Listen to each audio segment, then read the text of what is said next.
అచ్చి వచ్చే రోజులు అంతమైనాయి, అచ్చి వచ్చే రోజులు అంతమైనాయి అని చెప్పేసి మీ దాంట్లోనే ఉన్నా మీరు చేసిన పాపాలని చెప్తా, మీ దాంట్లోనే ఉన్నా మీరు చేసిన పాపాలని చెప్తా.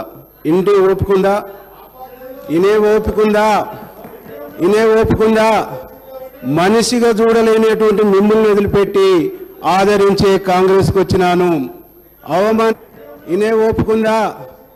మనిషిగా చూడలేనటువంటి మిమ్మల్ని వదిలిపెట్టి ఆదరించే కాంగ్రెస్కి వచ్చినాను. అవమానించబడ్డ మీ కానించి ఆదరించే కాంగ్రెస్ పార్టీకి వచ్చిన అధ్యక్ష, నన్ను గెలకొద్దు, మిమ్మల్ని గెలిపించుకోవద్దు అని చెప్పేసి ఈ సందర్భంగా తెలియజేస్తున్న అధ్యక్ష. అధ్యక్ష, ఈరోజు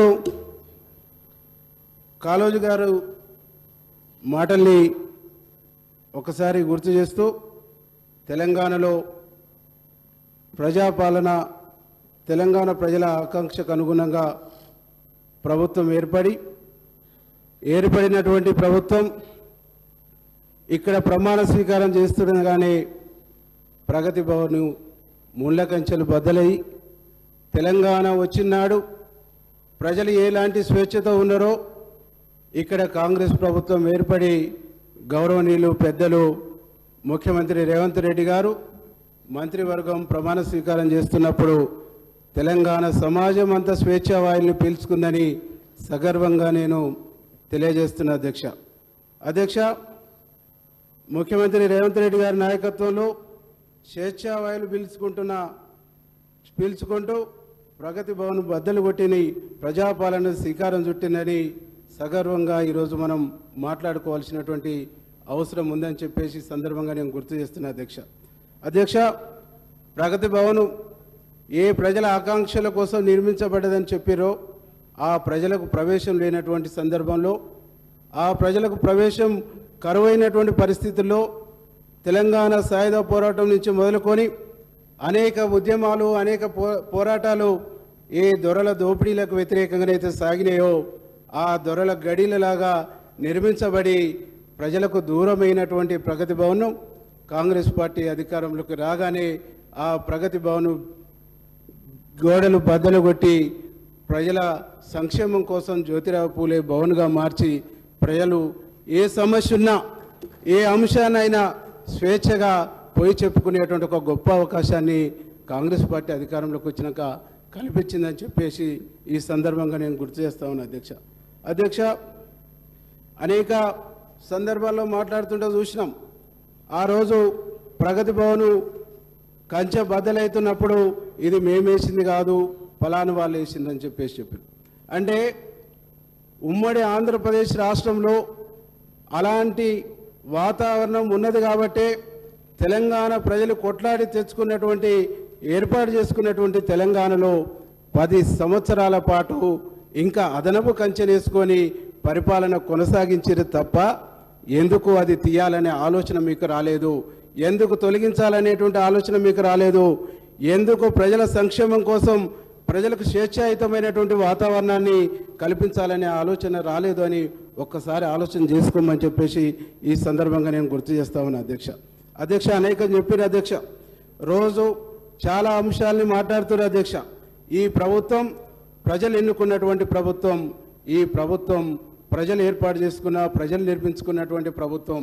ఈ ప్రభుత్వాన్ని 2 నెలల్లో పడగొడతాం, 6 నెలల్లో పడగొడతాం అధ్యక్ష. ఈ పడగొట్టడానికి, కూలగొట్టడానికి ప్రభుత్వ బిల్డింగ్లు కాదు, ప్రభుత్వ భవనాలు కాదు, ప్రజల మనోభావాలు, ప్రజల ఆకాంక్షతో ఏర్పడినటువంటి, ప్రజల విశ్వాసాలతో ఏర్పడినటువంటి, ప్రజల నమ్మకాలతో ఏర్పడినటువంటి, ప్రజల 1000 కళ్ళతో ఆశతో ఎదురు చూస్తూ ఆ ప్రజల ఆశలు నెరవేర్చడం కోసం ఏర్పడినటువంటి ప్రభుత్వం అని చెప్పేసి చాలా గర్వంగా చెప్తున్నా అధ్యక్ష.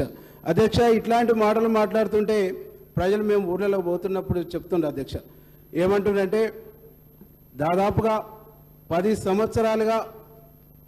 సంవత్సరాలుగా వీరు చేసినటువంటి దోపిడీ, వీరు చేసినటువంటి అక్రమాలు, వీరు చేసినటువంటి అన్యాయాలు, వీరు చేసినటువంటి మోసాలు, వీరు చేసినటువంటి అనేక అవకతవకలు ఒక్కొక్కటిగా బయటకు వస్తుంది, ఒక్కొక్కటిగా బయటపడుతుంది. కాబట్టి ప్రజలను మైండ్ని డైవర్ట్ చేయడం కోసం, ప్రజలను తప్పుదారి పట్టించడం కోసం, ప్రజల యొక్క దృష్టిని మళ్లించడం కోసం మాత్రమే ఈ పదాలు వాడుతున్నారు, ఈ పదాలు మాట్లాడుతున్నారు అని చెప్పేసి ప్రజలు చాలా స్పష్టంగా అర్థం చేసుకుంటారు, అర్థమవుతుందని చెప్పేసి ఈ సందర్భంగా మీకు గుర్తు చేస్తా ఉన్నా అధ్యక్ష. అధ్యక్ష, ఒక్క విషయం ఈ సందర్భంగా మేము గుర్తు చేస్తా ఉన్నా అధ్యక్ష.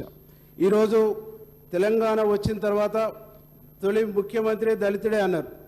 ఉప ముఖ్యమంత్రి రాజయ్యను చేసి రాజయ్యను తొలగించి దళిత జాతిని ఘోరంగా అవమానించినటువంటి ప్రభుత్వం గత ప్రభుత్వం అని చెప్పేసి నేను చెప్తా ఉన్నా అధ్యక్ష. రాజయ్యని ఎందుకు తొలగించారు, ఏ కారణం చేత తీసేసారు, ఏ కారణం చేత పక్కకు పెట్టారు అనేది ఈనాటికి ఆన్సర్ లేనటువంటి ఒక సందర్భంలో ఈరోజు దళిత జాతి అంతా తీవ్రమైనటువంటి నిరసనతో తీవ్రమైనటువంటి ఆవేదనతో ఉన్నది. కాబట్టి ఆ సామాజిక వర్గం మా ప్రభుత్వానికి మా కాంగ్రెస్ పార్టీకి మద్దతు ఇచ్చిందని చెప్పేసి సగర్వంగా ఇవ్వాలని నేను చెప్పుకుంటున్నా అధ్యక్ష. అదే తెలంగాణలో కాంగ్రెస్ ప్రభుత్వం అధికారంలోకి రాగానే ఒక దళితుడైనటువంటి మా బట్టి విక్రమార్కన్నను డిప్యూటీ సీఎం చేసి సగర్వంగా అదే ప్రగతి భవన్లో కూర్చోబెట్టి తన ఉందాతనాన్ని చాటుకున్నటువంటి ముఖ్యమంత్రి మా ముఖ్యమంత్రి అని చెప్పేసి చాలా గర్వంగా చెప్తున్నా అధ్యక్ష. అధ్యక్ష, ఈరోజు దళితులను ఉద్ధరిస్తున్నాం, దళితులను అభ్యున్నతి మేము ప్రభుత్వం తోడ్పడుతుందని చెప్పేసి గత 10 ఏళ్ళుగా చెప్పారు అధ్యక్ష. అధ్యక్ష, ఏం చేశారు అధ్యక్ష? దళితులకు సబ్ ప్లాన్ అన్నారు, సబ్ ప్లాన్ బాగలేదని చెప్పేసి సబ్ ప్లాన్ తీసేసారు, సబ్ ప్లాన్ తీసేసి రకరకాల పేర్లు పెట్టారు. కానీ అధ్యక్ష, నేను ఒక విషయాన్ని ఈ సందర్భంగా మీ ద్వారా సభ దృష్టికి తీసుకొస్తున్నా అధ్యక్ష.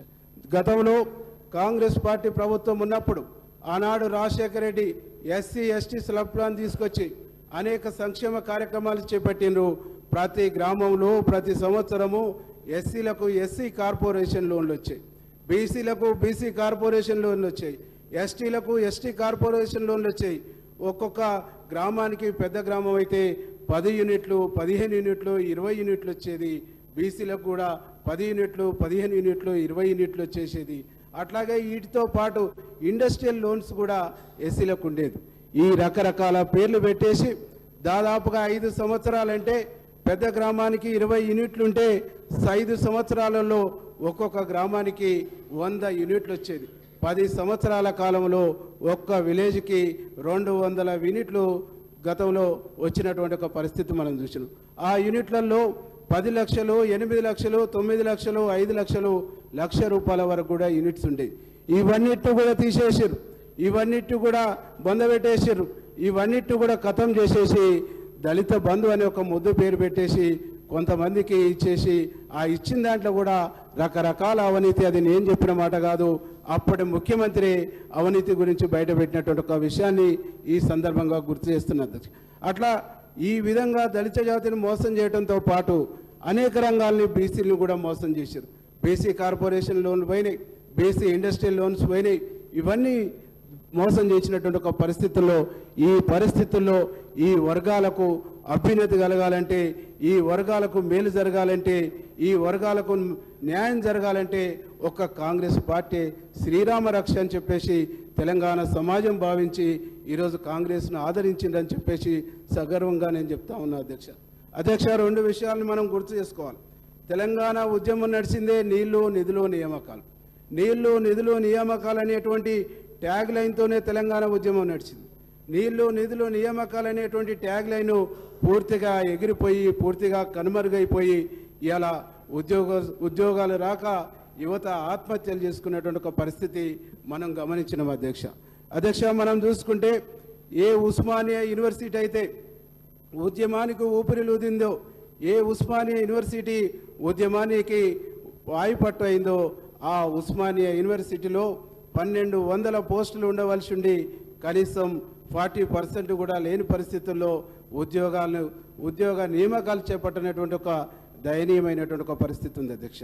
బడ్జెట్ చూస్తే ఉమ్మడి ఆంధ్రప్రదేశ్లో ఉస్మానియా యూనివర్సిటీకి కేటాయించినటువంటి నిధుల కంట ఇప్పుడు ఉన్నటువంటి ప్రభుత్వం ₹1 కూడా అదనంగా కేటాయించినటువంటి దాఖలాలు లేవు. ఎందుకంటే నాకు ఒక మాట గుర్తుకొస్తుంది అధ్యక్ష. ఆనాడు మనధర్మశాస్త్రంలో నేను ఎక్కడో చదువుకున్నా, కింది వర్గాలు చదువుకోవద్దు, కింది వర్గాల చదువులకు దూరంగా ఉండాలని చెప్పేసి నేను ఎక్కడో చూసిన అధ్యక్ష. అదే మాకు ఈరోజు అర్థమవుతుంది అధ్యక్ష.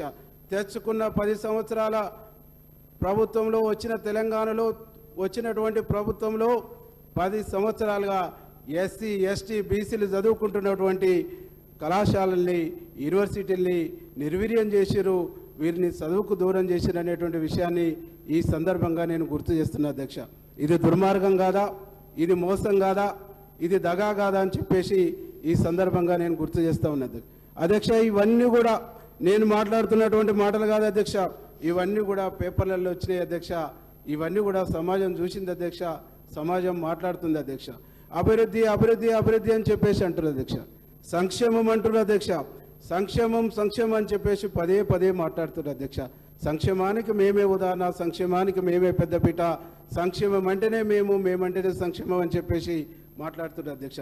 అధ్యక్ష, నిజంగా మీ సంక్షేమాన్ని ప్రజలు విశ్వసిస్తే, మీ సంక్షేమాన్ని ప్రజలు నమ్మితే, మీరు చేస్తున్నటువంటి సంక్షేమాన్ని ప్రజలు 100% గుర్తిస్తే ఎందుకు ఖమ్మంలో ఒక్క సీటుకు పరిమితమయ్యారు, ఎందుకు నల్గొండలో ఒక్క సీటుకు పరిమితమయ్యారు, ఎందుకు వరంగల్లో ఒక సీటుకు 2 సీట్లకు పరిమితమయ్యారు, ఎందుకు మహబూబ్నగర్లో 1-2 సీట్లకు పరిమితమయ్యారు, ఎందుకు మిమ్మల్ని ప్రజలు విశ్వసించలేదు? ఇప్పటికైనా గుణపాఠం తీసుకోండి, ఇప్పటికైనా గుణపాఠం తీసుకోండి, అహంకారాన్ని తగ్గించుకొని రియలైజ్ కండి, ప్రజలు క్షమిస్తారని చెప్పేసి ఈ సందర్భంగా నేను గుర్తు చేస్తా ఉన్నా అధ్యక్ష. 2 విషయాలు మా ముఖ్యమంత్రి గారిని పట్టుకొని అనేక సందర్భాల్లో నోటికి వచ్చినట్టు మాట్లాడుతుంటారు అధ్యక్ష.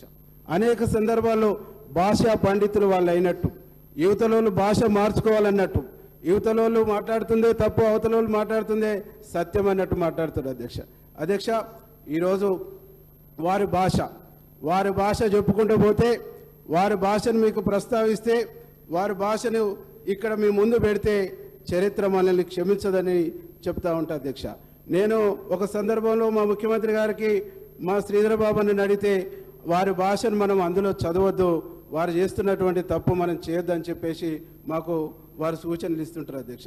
నిజంగా ముఖ్యమంత్రిని పట్టుకొని ఒక మాజీ శాసనసభ్యుడు, ఒక మాజీ ఎంపీ చెప్పు చూపిస్తూ మాట్లాడటం అంటే ఎంత దుర్మార్గం అధ్యక్ష. ఆనాడు ఉద్యమ నాయకుడిగా మా ముఖ్యమంత్రి రేవంత్ రెడ్డి గారు ప్రగతి భవన్ బద్దలు కొడతాం, ఆ ప్రగతి భవన్ ప్రజా సంక్షేమ భవన్గా మారుస్తామంటేనే అదేదో తప్పైనట్టు, అదేదో నేరమైనట్టు, దమ్ముందా ఇదా అదా అని చెప్పేసి మాట్లాడారు అధ్యక్ష. ఈరోజు వాళ్ళు మాట్లాడుతుంది ఏంది అధ్యక్ష, వాళ్ళు మాట్లాడుతున్నటువంటి భాష ఏంది అధ్యక్ష. అందుకనే మీ ద్వారా ఇక్కడ ఈ సభ ద్వారా మీ దృష్టికి తీసుకొస్తున్న అధ్యక్ష, ఈ భాష మీద మాట్లాడుతున్నటువంటి మాటల మీద ఏదన్నా ఒక రెవల్యూషనరీ తీసుకొచ్చి ఏదన్నా ఒక చట్టం చేయాలని చెప్పేసి కూడా మీకు ఈ సందర్భంగా గుర్తు చేస్తా ఉన్నా అధ్యక్ష. ఈరోజు ఏర్పడినటువంటి ప్రభుత్వం యొక్క ఆకాంక్ష కూడా ఒకటే అధ్యక్ష. ఈ ప్రభుత్వం దళిత పక్షపాతి ప్రభుత్వం, ఈ ప్రభుత్వం గిరిజన పక్షపాత ప్రభుత్వం, ఈ ప్రభుత్వం మైనార్టీ పక్షపాత ప్రభుత్వం. గత ప్రభుత్వం మైనార్టీ వ్యతిరేకమైనటువంటి ప్రభుత్వం, దళిత వ్యతిరేకమైనటువంటి ప్రభుత్వం, గిరిజన వ్యతిరేకమైనటువంటి ప్రభుత్వం, అనేక వర్గాల అనేక రంగాల విధ్వంసం చేసినటువంటి ప్రభుత్వం అని చెప్పేసి సగర్వంగా నేను చెప్తా ఉన్నా అధ్యక్ష. దానికి ఉదాహరణ ఈరోజు మీకు చెప్తున్న అధ్యక్ష, ముస్లిం వ్యతిరేకమైనటువంటి ప్రభుత్వం అనడానికి ముస్లిం రిజర్వేషన్లు 12% అన్నారు, ఇవ్వలేదు అధ్యక్ష. అట్లాగే గిరిజన వ్యతిరేక ప్రభుత్వం అయినందుకు దానికి సంబంధించినటువంటి కూడా ఆధారాలు అధ్యక్ష. అందుకనే అధ్యక్ష, ఈరోజు ఈ రాష్ట్ర ప్రజలు కోరుకుంటుంది ఒకటే అధ్యక్ష, ఈ రాష్ట్రం అభివృద్ధి పదంలో పోవాలి, ఈ రాష్ట్రం సంక్షేమ పదంలో పోవాలి, ఈ రాష్ట్రం అన్ని రంగాల్లో అభివృద్ధి కావాలని చెప్పేసి ప్రజలు కోరుకున్నారు అధ్యక్ష. ఆ కోరికతోనే ఈ రాష్ట్రంలో కాంగ్రెస్ పార్టీ అయితేనే అవి చేయగలుగుద్ది, గౌరవ ముఖ్యమంత్రి రేవంత్ రెడ్డి గారు అయితేనే అవి సాధ్యమవుతుందని చెప్పేసి ప్రజలు ఆదరించనని చెప్పేసి ఈ సందర్భంగా నేను గుర్తు చేస్తూ ఉన్నది అధ్యక్ష. తెలంగాణ రాష్ట్రం తెచ్చుకుంది ఆత్మగౌరవం, స్వేచ్ఛ అనేటువంటి అంశం మీద తీసుకొచ్చుకున్నాం అధ్యక్ష. తెలంగాణలో ఆనాడు ఉమ్మడి ఆంధ్రప్రదేశ్లో తెలంగాణ ఉద్యమం నడుస్తున్నప్పుడు అనేక సందర్భాల్లో మనం మాట్లాడినాం. తెలంగాణలో స్వేచ్ఛ లేదు, తెలంగాణలో ప్రజాస్వామ్యం లేదు, తెలంగాణలో నిర్బంధం ఉంది, తెలంగాణలో దుర్మార్గం ఉందని చెప్పేసి మాట్లాడినాం అధ్యక్ష. గడిచిన 10 సంవత్సరాల్లో తెలంగాణలో మాట్లాడే స్వేచ్ఛను, భావ స్వేచ్ఛను హరించింది అధ్యక్ష. తెలంగాణలో సభ పెట్టుకునే హక్కు లేదు, తెలంగాణలో మాట్లాడే హక్కు లేదు, తెలంగాణ తన నచ్చినటువంటి అభిప్రాయాన్ని చెప్పుకునేటువంటి ఒక స్వేచ్ఛ లేకుండా ఒక నియంతృత్వాన్ని ఒక అప్రకటిత ఎమర్జెన్సీని కొనసాగించారని చెప్పేసి ఈ సందర్భంగా మీకు గుర్తు చేస్తా ఉన్నా అధ్యక్ష. ఈరోజు తెలంగాణలో కాంగ్రెస్ ప్రభుత్వం వచ్చిన తర్వాత అవన్నీ కూడా ఒక్క దెబ్బతోనే ఎగిరిపోయినాయి. ప్రజలకు ఒక స్వేచ్ఛ వచ్చింది.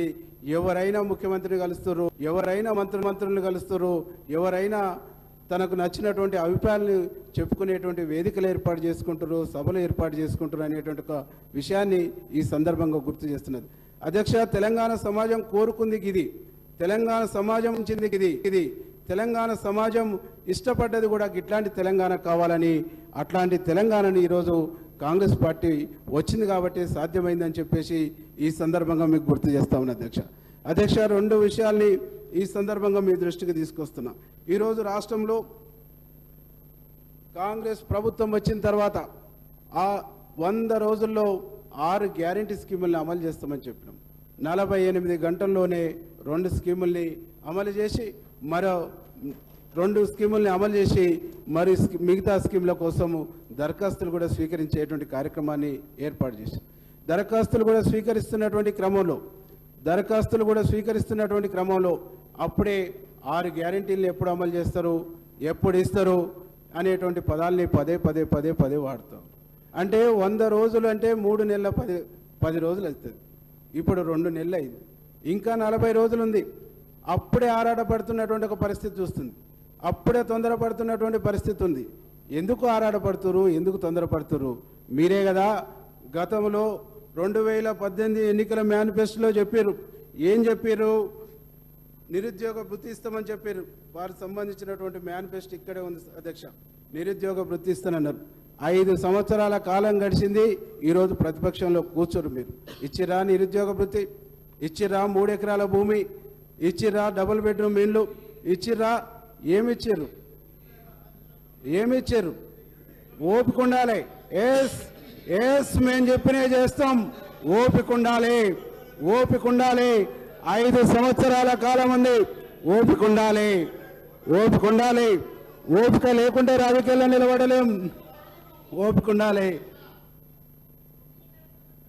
కాబట్టి అధ్యక్ష, ఈరోజు మిగతా 2 గ్యారంటీలను కూడా త్వరలోనే అమలు చేస్తామనేటువంటి విషయాన్ని ఈ సందర్భంగా మేము గుర్తు చేస్తామన్నది అధ్యక్ష. నిజంగా వారు మాట్లాడుతుంటే దయాలు వేదాలు ఉల్లిస్తున్నట్టుగా ఉన్నాయి అధ్యక్ష. ఈరోజు మా ముఖ్యమంత్రి గారు, మా మంత్రులు చాలా స్పష్టంగా చెప్పారు. మిగతా 2 గ్యారంటీల్ని త్వరలో అమలు చేస్తాము.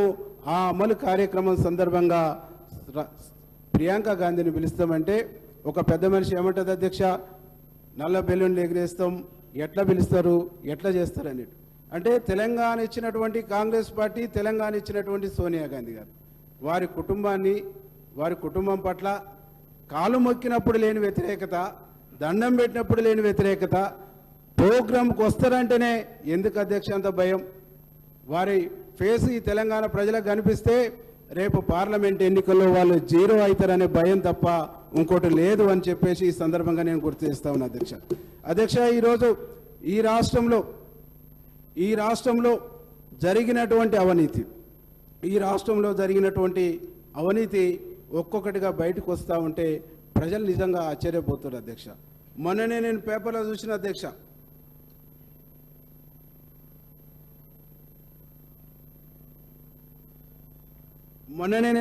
చూసిన అధ్యక్ష, దాదాపు మిషన్ భగీరథలో 1000 కోట్ల రూపాయల అవినీతి అని చెప్పేసి అధ్యక్ష. ఇవాళ మిషన్ భగీరథ చాలా ప్రతిష్టాత్మకమైనటువంటి కార్యక్రమం, చాలా గొప్ప కార్యక్రమం అని చెప్పారు అధ్యక్ష.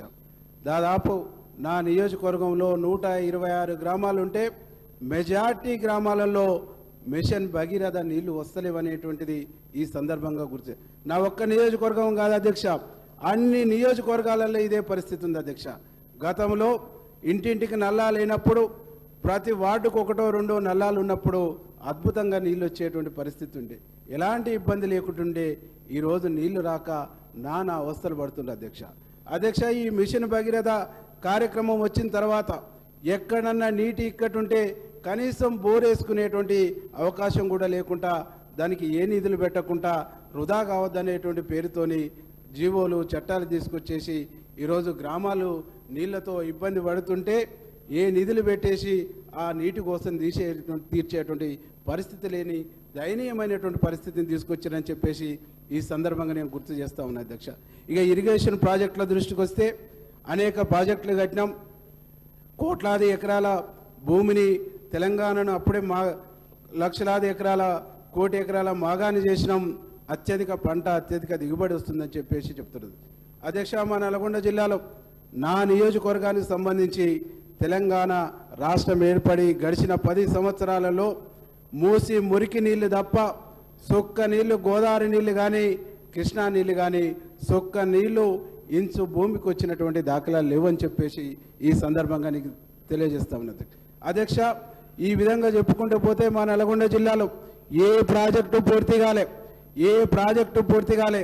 గడిచినటువంటి రాజశేఖర రెడ్డి గారి ప్రభుత్వంలో ప్రారంభమైనటువంటి ప్రాజెక్టులు కూడా ఒక్కటి కూడా పూర్తి చేసినటువంటి దాఖలాలు లేవు. ఇట్లా నీటి రంగంలో కూడా ఘోరంగా దుర్మార్గంగా మోసం చేశారు.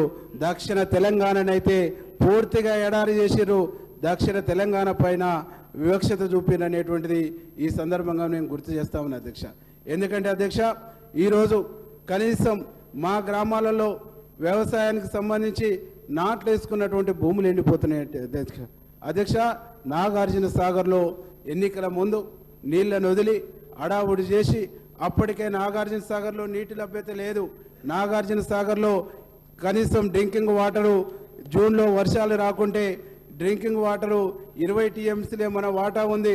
జూన్లో వర్షాలు రాకుంటే కనీసం తాగటానికి నీళ్ళు ఇవ్వలేమనేటువంటి ఒక పరిస్థితి ఉండి తెలిసి కూడా ఆ విధమైనటువంటి 2-3 టీఎంసీల నీళ్లను వేస్ట్ చేసి ఈరోజు నల్గొండ జిల్లా ప్రజల్ని ఘోరంగా మోసం చేశారు. కాబట్టి మొన్న ఎన్నికల్లో 11కు 11 బుద్ధి చెప్పారు అనేటువంటి ఒక విషయాన్ని కూడా ఈ సందర్భంగా మీకు తెలియజేస్తున్నా అధ్యక్ష. ఈరోజు ఒకటి కాదు, 2 కాదు, ఈరోజు గొప్పగా చెప్పుకుంటున్నప్పటికీ ఎస్సీ ఎస్టీ సంబంధించినటువంటి కమిషన్లు ఉన్నాయి అధ్యక్ష. ఎస్సీ ఎస్టీ కమిషన్లు దాదాపు 3 సంవత్సరాల నుంచి నింపనటువంటి పరిస్థితి, 3 సంవత్సరాలు ఖాళీగా ఉన్నటువంటి పరిస్థితిని చాలా స్పష్టంగా మీ దృష్టికి తీసుకొస్తున్నది అధ్యక్ష. ఎవరికైనా పేదవాడికి అన్యాయం అయితే హెచ్ఆర్సీకి పోతారు అధ్యక్ష. ఈ హెచ్ఆర్సీ జడ్జినో రిటైర్డ్ జడ్జినో 2 సభ్యులతో నియమిస్తారు అధ్యక్ష. గడిచినటువంటి ప్రభుత్వంలో 3 సంవత్సరాల పాటు హెచ్ఆర్సీ కూడా నియమించలేనటువంటి ఒక దయనీయమైనటువంటి పరిస్థితి గతంలో మనం చూసినాం అధ్యక్ష. అట్లా 1 కాదు, 2 కాదు, ప్రతి రంగాన్ని ప్రతి అంశాన్ని ఘోరంగా మోసం చేసి ఘోరంగా దగా చేసి ఒక దుర్మార్గమైనటువంటి ఒక నికృష్టమైనటువంటి ఒక ఏకస్వామ్యాన్ని కొనసాగించారు తప్ప ప్రజాస్వామ్యాన్ని బొందబెట్టినని చెప్పేసి ఈ సందర్భంగా మీకు గుర్తు చేస్తా ఉన్నది. అంటే అధ్యక్ష, ఇలా విద్యా వైద్యాన్ని పూర్తిగా కుంభనిద్రలోకి నెట్టేసారు అధ్యక్ష. వైద్య రంగాన్ని పూర్తిగా ధ్వంసం చేసినటువంటి ఒక పరిస్థితిని మనం చూస్తూ ఉన్నాం అధ్యక్ష. కరోనా లాంటి ఒక భయంకరమైనటువంటి పరిస్థితి వస్తే కరోనాలో లక్షల రూపాయలు ఖర్చు పెట్టేసి శవాలు తెచ్చుకోరు తప్ప పేదవాడికి ఈ ప్రభుత్వం నుంచి అందినటువంటి సాయం వైద్యపరంగా 0 అని చెప్పేసి ఈ సందర్భంగా నేను తెలియజేస్తున్నాను అధ్యక్ష. నేను వింటున్న అధ్యక్ష, పక్క రాష్ట్రాలలో ఆరోగ్యశ్రీలో కరోనాను చేర్చి అక్కడ ఉన్నటువంటి పేదవాళ్ళను ఆదుకున్నటువంటి కొన్ని ప్రభుత్వాలు కూడా ఉన్నాయి అధ్యక్ష. కానీ ఈ ప్రభుత్వాన్ని అప్పుడు ప్రతిపక్ష నాయకులు ఉన్నటువంటి మా రేవంత్ రెడ్డి గారు కానీ అట్లాగే ఉత్తమ్ కుమార్ రెడ్డి మా బట్టెన్న ఆరోగ్యశ్రీలో చేర్చండి అని చెప్పితే కూడా చేర్చనటువంటి ఒక పరిస్థితి మనం చూసినాం అధ్యక్ష. ఈరోజు మనం వైద్య రంగానికి సంబంధించి ఇక్కడ బిల్డింగు అక్కడ బిల్డింగు 1000 పడకల హాస్పిటల్ 100 పడకల హాస్పిటల్ అని చెప్పేస్తే ఈరోజు అందులో నియామకాలు లేకుండా డాక్టర్లను నియమించకుండా స్టాఫ్ నియమించకుండా ఎట్లా వైద్యం జరుగుతుందో ఒక ఆలోచన చేయవలసినటువంటి అవసరం ఉంది అధ్యక్ష. ఈరోజు ఇట్లా చెప్పుకుంటూ పోతే ఒక్క రంగం కాదు అధ్యక్ష, అన్ని రంగాల్ని అన్ని విధాలుగా ధ్వంసం చేసినటువంటి ఒక పరిస్థితి అధ్యక్ష. ఈరోజు అదొక భాగం అయితే ఈరోజు ఉద్యమంలో పాల్గొన్నటువంటి వాళ్ళు ఉద్యమకారుల్ని అనేక రకాలుగా వేధించినటువంటి పరిస్థితి, అనేక రకాలుగా ఇబ్బంది పెట్టినటువంటి ఎవరి మీద గౌరవం లేదు అధ్యక్ష. తెలంగాణ ఉద్యమం అంటే ఇక్కడ సబ్బండ వర్గాలు, సబ్బండ కులాలు, సబ్బండ వేదికలు పనిచేసినటువంటి ఒక పరిస్థితి ఉంది అధ్యక్ష.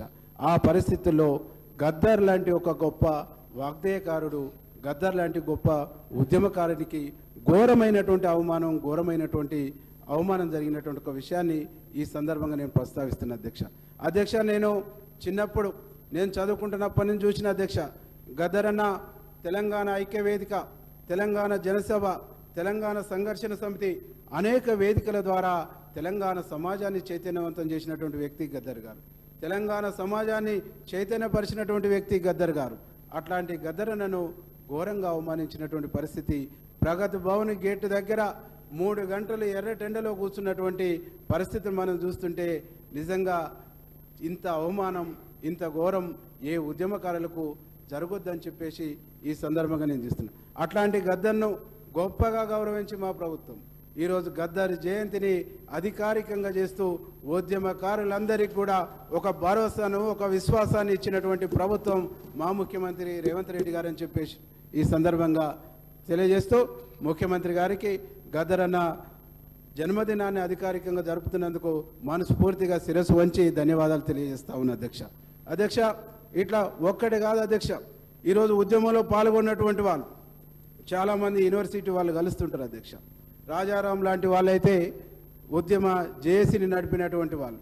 అట్లాంటి వాళ్ళను కూడా వాళ్ళ పక్కన తిరిగినా కానీ ఘోరంగా అవమానించి ఏ పదవికి ఏ అవకాశానికి నోసుకోకుండా చేసినటువంటి ఒక దుర్మార్గమైనటువంటి పరిస్థితి ఉంది అధ్యక్ష. ఈ దుర్మార్గమైనటువంటి పాలన అంత మోదించాలని చెప్పేసి ఈరోజు ప్రజాపాలన వచ్చింది, ప్రజాప్రభుత్వం ఏర్పడ్డదని చెప్పేసి ఈ సగర్వంగా చెప్తా ఉన్నా అధ్యక్ష. ఇట్లా అనేక రంగాల అధ్యక్ష, ఒక్క రంగం కాదు, ఒక్క అంశం కాదు, గురుకుల పాఠశాలలు పెట్టిన అధ్యక్ష. గురుకుల పాఠశాలలో ఇన్ని వందలు అన్ని వందలని లెక్క చెప్పినా ఒక్క గురుకుల పాఠశాలకు కూడా సొంత భవనం లేదు అధ్యక్ష. అధ్యాపకాలు దాదాపు ఆ గురుకుల పాఠశాలల్లో అధ్యాపకులే 10,000 మంది అధ్యాపక పోస్టులు ఖాళీ ఉన్నటువంటి పరిస్థితి ఉంది అధ్యక్ష. ఇంత దయనీయమైనటువంటి పరిస్థితుల్లో 10,000 అధ్యాపక పోస్టులు ఖాళీలు ఉంటే బీదవాళ్ళు, ఎస్సీలు, ఎస్టీలు, బీసీలు ఏ విధంగా చదువుకోవాలో ఒక ఆలోచన చేయమని చెప్పేసి మేము అడుగుతామని అధ్యక్ష. ఇంత దుర్మార్గాలు చేసిన అన్ని వ్యవస్థలను ధ్వంసం చేసిన వీరిని ఈ ప్రజలు ఏమనుకుంటున్నారు అనేటువంటి ఆలోచన అర్థం లేకుండా ఈరోజు అడ్డగోలుగా మాట్లాడుతున్నటువంటి ఒక తీరు చూస్తుంటే నిజంగా ఆశ్చర్యం వేస్తుంది అధ్యక్ష. ఇంకా అనేక అంశాలు ఉన్నాయి అధ్యక్ష, అనేక విషయాలు ఉన్నాయి అధ్యక్ష. కానీ వీరి గురించి ఎంత మాట్లాడినా తక్కువనే అనిపిస్తుంది అధ్యక్ష. దాంతోపాటు ఈరోజు ఉద్యోగ నియామకాల్లో చాలా అవకతవకలు అధ్యక్ష. దాదాపు పేపర్ లీకేజీలు మనం చూసినాం అధ్యక్ష. కనీసం ఎగ్జామ్ పేపర్ దిద్దలేనటువంటి దయనీయమైనటువంటి పరిస్థితి అధ్యక్ష. పరీక్షలు నిర్వహించలేకపోయారు, నిర్వహించడంలో లోపమే, రాసినటువంటి పరీక్ష పేపర్లు కూడా దిద్దటంలో ఎంత నిర్లక్ష్యం అంటే ఈ రాష్ట్ర యువత పట్ల, ఈ రాష్ట్ర నిరుద్యోగ యువత పట్ల ఎంత బాధ్యత ఉందో ఒకసారి ఆలోచన చేయమని చెప్తున్నది. ఇంత బాధ్యత రహితంగా వ్యవహరిస్తున్నటువంటి వీరిని ప్రజలు ఈసడించుకున్న, ప్రజలు తిరస్కరించిన, ఇంకా ఆలోచన మారకుంటే ఎట్లా అని చెప్పేసి నాకు అప్పుడప్పుడు వాళ్ళని చూస్తే జాలేస్తుంది అధ్యక్ష. ప్రభుత్వ యూనివర్సిటీలను ఘోరంగా ధ్వంసం చేసి ఈరోజు ప్రైవేట్ యూనివర్సిటీలకు అడ్డగోలుగా పర్మిషన్ ఇచ్చారు అధ్యక్ష. ఎవరికి వచ్చినాయి అధ్యక్ష ప్రైవేట్ యూనివర్సిటీలు? ఎవరి ప్రయోజనాలు అధ్యక్ష? ఉద్యమం చేసినా, కొట్లాడినా తెలంగాణ బిడ్డల ఆకాంక్షలు ఏమైనా అధ్యక్ష? తెలంగాణ బిడ్డల ఆకాంక్షలతోని, తెలంగాణ బిడ్డల యొక్క రక్తపు చుక్కలతోని, తెలంగాణ బిడ్డల యొక్క త్యాగాలతో ఏర్పడినటువంటి ఈ గత ప్రభుత్వాలు తెలంగాణ బిడ్డల్ని, తెలంగాణ త్యాగాల్ని ఘోరంగా మోసం చేసిర్రు, ఘోరంగా అవమానించారు అని చెప్పేసి ఈ సందర్భంగా గుర్తు చేస్తున్న అధ్యక్ష. అంతేకాదు అధ్యక్ష, తెలంగాణ ఉద్యమంలో అమరులైనటువంటి వాళ్ళు 1200 మంది అమరులని 100 వేదికలలో మాట్లాడినాం అధ్యక్ష. 100 వేదికలలో అవతల ఉన్నటువంటి అందరు లీడర్స్ మాట్లాడుతుంటే చూసినాం అధ్యక్ష. తీరా ఆ అమరవీరుల కుటుంబాలను ఆదుకునే కాడికి వచ్చేటప్పటికి ఎంతమందిని ఆదుకురు అధ్యక్ష? దానికి ఎన్ని సాకులు చెప్పారు అధ్యక్ష? ఉద్యమంలో మాట్లాడిన ప్రతి మాటను అమలు చేస్తామని చెప్పారు అధ్యక్ష. కానీ అమరవీరుల త్యాగాలను కూడా ఘోరంగా అవమానించినటువంటి ఒక పరిస్థితి మనం కళ్ళారా చూసినాం. అంతెందుకు అధ్యక్ష, తెలంగాణ ఉద్యమంలో తొలి అమరుడైనటువంటి శ్రీకాంతాచారి తల్లి శ్రీకాంతాచారి తల్లిని ఎంత ఘోరంగా అవమానించారో మనం కళ్ళారా చూసినాం అధ్యక్ష. అందుకనే ఒక్కటి కాదు రెండు కాదు అధ్యక్ష, చాలా పాపాలు, చాలా ఘోరాలు, చాలా ఇది ఉన్నాయి. ఇవన్నీ కూడా అవకాశం ఇస్తే మరొక సందర్భంలో మరొకసారి చెప్తానని చెప్పేసి తెలియజేస్తూ, గవర్నర్ గారు చాలా ఉందాగా, గవర్నర్ గారు కూడా నాకు తెలిసి ఫస్ట్ కాంగ్రెస్ ప్రభుత్వం వచ్చినాకనే స్వేచ్ఛ వచ్చింది, గౌరవం వచ్చింది అనుకుంటా అధ్యక్ష. తనను కూడా ఘోరంగా, ఒక ఆడబిడ్డను కూడా ఘోరంగా అవమానించినటువంటి ఒక పరిస్థితి చూసినాం అధ్యక్ష. కాబట్టి తెలంగాణకు ఎంత స్వేచ్ఛ వచ్చిందో అదే ఒక ఉదాహరణ అని చెప్పేసి ఈ సందర్భంగా తెలియజేస్తూ, ఈ అవకాశం ఇచ్చిన మీకు ధన్యవాదాలు తెలియజేస్తూ ముగిస్తున్న అధ్యక్ష.